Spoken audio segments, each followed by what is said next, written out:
Mr. Ghalib,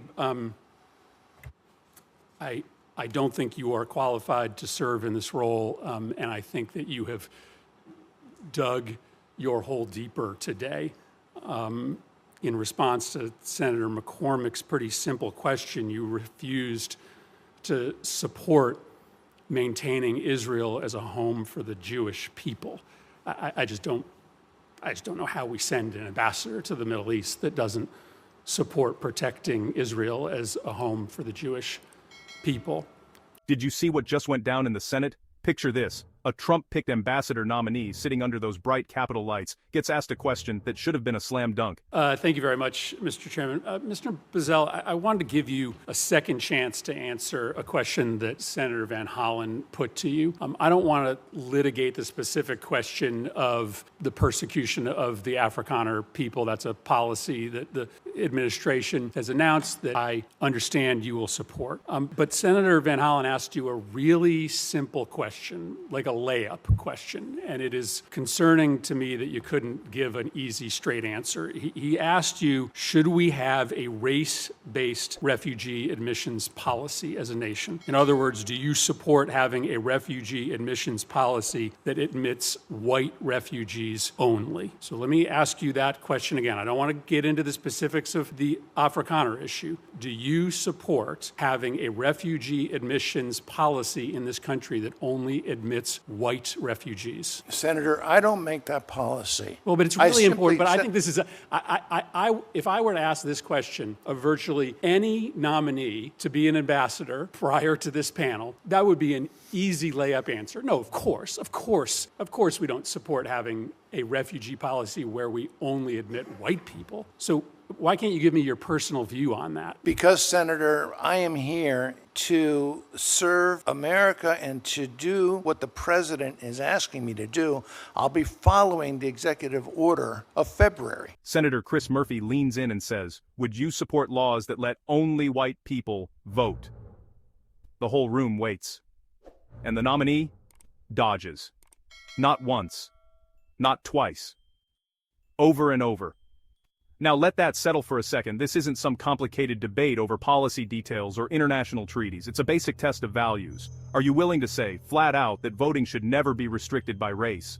But the answer just wasn't there. Instead, the nominee kept falling back on, I don't make that policy. Not exactly the reassurance anyone was hoping for.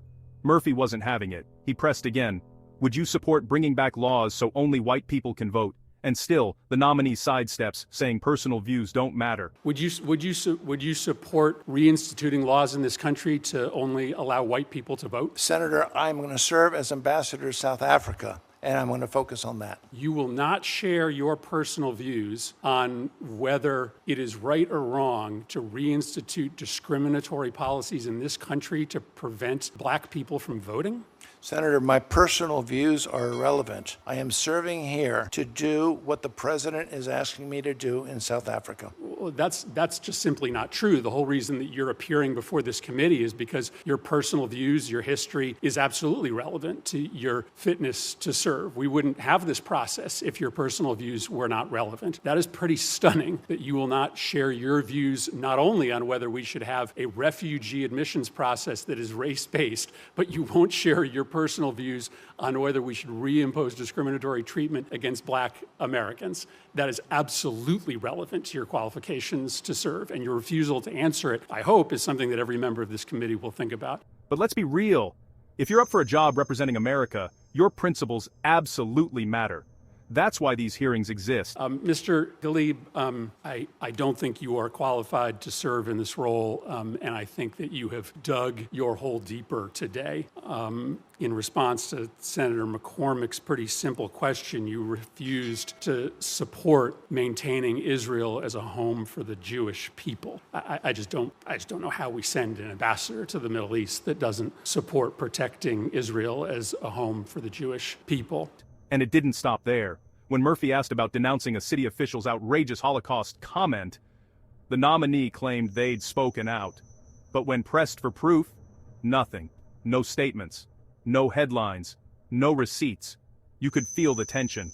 I also just want to make sure that you're being, well, I mean, Senator McCormick asked, you can answer it again, but Senator McCormick asked you that question 3 different times, and you had ample opportunity to state that you believe that Israel should be protected as a home for the Jewish people. Can I clarify that now? I mean, I think it's pretty important to understand your views on this. Pretty stunning that you weren't able to answer that question 3 times when asked by Senator McCormick. Well, I supported the president's plan, which means that there would be a solution. It doesn't matter to me whether you support the president's plan. Again, this idea that your personal views don't matter is ridiculous. Do you believe that Israel should be protected as a home for the Jewish people? I believe that, and I believe it can be a home for the Jewish and the Arabs and the Muslims and the Christian as well. And that's why it's a diverse land for the 3 major religions. I think they can coexist, all the nations in the Middle East, based on the peace plan of President Trump that I support strongly. Senators Van Hollen and Caney jumped in, pointing out a pattern, ducking tough questions on race, Israel, even anti-Semitism. It wasn't just one awkward moment, it was a series of red flags. The fallout, huge. Clips are everywhere. People are calling the exchange chilling, unbelievable. Some say the nominee is just being legally cautious. But come on, refusing to denounce white-only voting or Holocaust denial. That's not neutrality. That's a failure of basic decency. I just want to ask you to present something to the committee. You've been asked questions today about your refusal to condemn this outrageous statement by a member of your city government. The statement, again, is the Holocaust was God's advanced punishment of the chosen people for the savagery that they've committed against the innocent Palestinian children and civilians. You were asked to comment on this. You refused to comment on it. I think that's disqualifying in and of itself. But in earlier questioning, you said that you did condemn it at the time. We have seen no evidence of that. Senator, is there evidence that you condemned that at the time? I did tell the media that I don't agree with them and I condemn. They were concerned about disciplining. And there's evidence of that. You could present this committee with those media reports? I would, and I say it now, let me be clear. I condemn that and I disagree with them. Their concerns was to why didn't I fire him? He's a volunteer in the planning commission. I'm simply asking you, we have not seen any evidence that you publicly condemned that post. If you have claimed that you did in a public way, so I did disagree I'm simply with him. asking you to submit that information for the record because we have not seen that. All right. Thank you, Mr. Chairman. Thank you. So here's my question for you.